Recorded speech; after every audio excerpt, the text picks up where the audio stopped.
Halo Bu Popi dan teman-teman, perkenalkan kami dari kelompok 2, ada saya Aldora dari absen 1. Saya Helena, absen 12 dari kelas 101. Saya Regina Chandra Setiawan dari absen 24. Perkenalkan, saya Michael dari absen 18. Nah, apa sih asas kewarganegaraan itu? Jadi, asas kewarganegaraan adalah pedoman ataupun gagasan bagi suatu negara untuk menentukan warga negaranya. Artinya, bagi suatu negara ada pedoman ataupun aturan-aturan khusus nih untuk menentukan siapa dan bagaimana seseorang mendapatkan kewarganegaraannya. Nah, di Indonesia sendiri, asas kewarganegaraan ini terbagi menjadi 4. Yang pertama adalah asas kewarganegaraan ius sanguinis. Nah, asas ini menentukan bahwa seseorang mendapatkan kewarganegaraannya berdasarkan dari keturunannya. Lalu yang kedua adalah asas kewarganegaraan ius soli, yang menentukan bahwa seseorang mendapatkan kewarganegaraannya dari 4 kelahirannya. Lalu yang ketiga adalah asas kewarganegaraan tunggal. Artinya setiap orang hanya memiliki satu kewarganegaraan saja, tidak boleh lebih dari satu. Lalu yang keempat adalah asas kewarganegaraan ganda terbatas.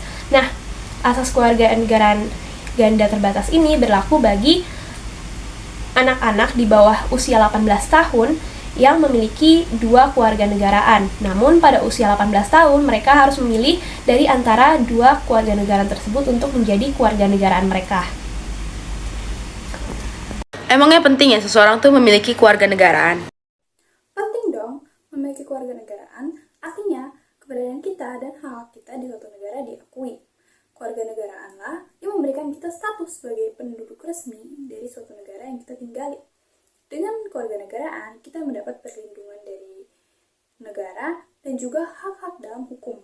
Terus kalau misalnya nggak punya kewarganegaraan gimana dong? Nah, kalau kita nggak memiliki kewarganegaraan, maka kita tidak bisa mendapatkan perlindungan dan hak-hak kita tidak dapat diakui. Artinya, kita hidup tanpa status dan kedudukan karena keberadaan kita tidak diakui oleh negara secara resmi. Kita dapat dianggap sebagai penduduk tidak resmi sehingga hak-hak kita tidak akan terjamin karena kita tidak diakui. Asas kewarganegaraan tuh ada jenisnya nggak sih?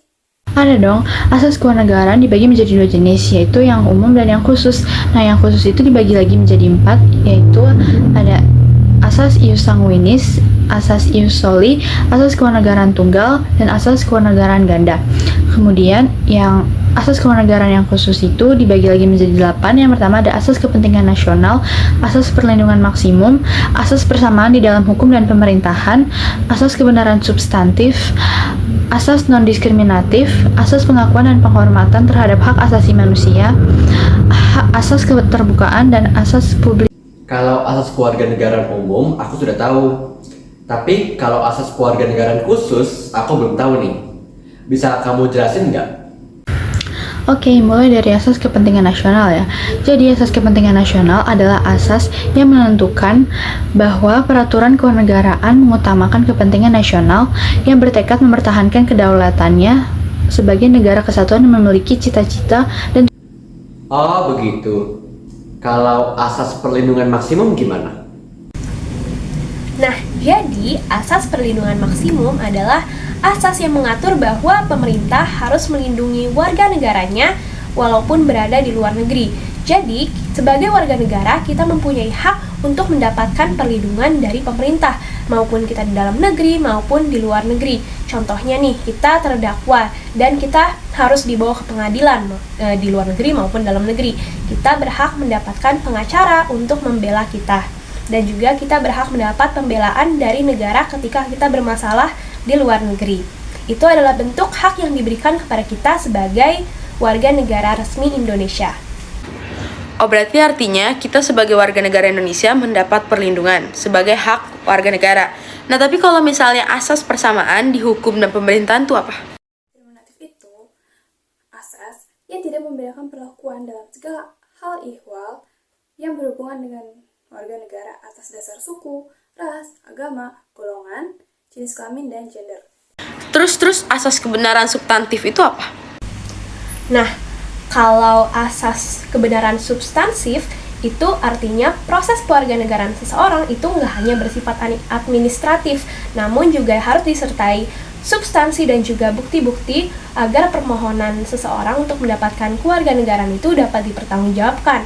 Nah, contoh bukti-bukti tersebut bisa berupa tempat kelahiran ataupun keturunan dan bukti-bukti lainnya. Hal ini agar dapat membuktikan permohonan kita nih, supaya kita nih bisa dilihat berhak nggak sih kita mendapatkan kewarganegaraan Indonesia. Tadi asas yang kelima apa ya?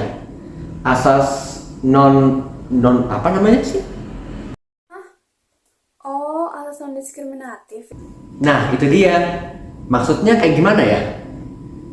Kalau asas persamaan di dalam hukum dan pemerintahan, itu menentukan bahwa setiap warga Indonesia mendapat perlakuan yang sama di dalam hukum dan pemerintahan. Yang selanjutnya apa? Keenam kan? Atau yang keenam itu ada asas pengakuan dan asas penghormatan terhadap hak asasi manusia.